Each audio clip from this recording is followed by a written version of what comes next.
Hello, teacher. Hello, everybody. The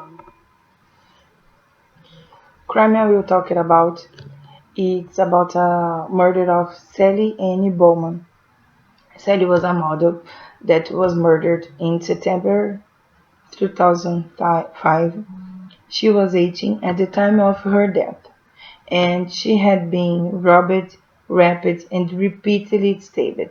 Mark Dixie, who had a history of robbery and sexual offenses, was convicted of the murder and sentenced to life imprisonment with a recommended minimum of 34 years. Her boyfriend, Lewis Sproston, was a suspect of the crime, but he denied being her killer.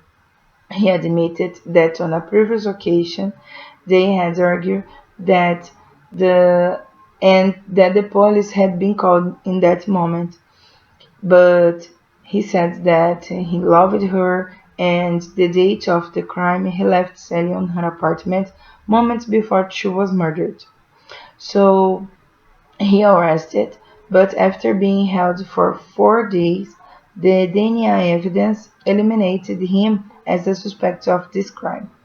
So Dixie was found guilty of Bowman's murder by a unanimous verdict after 3 hours of jury deliberation. About this crime, I think Mark Dixie was a guy that didn't have opportunities in his life because since he was baby, his life was difficult.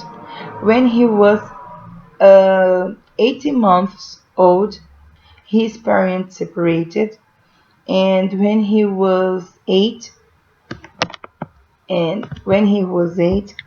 the her mother she her mother remarried, and I think live without a father in our life it's terrible and cause a lot of consequence. So when he was 16, his bad life with crimes began.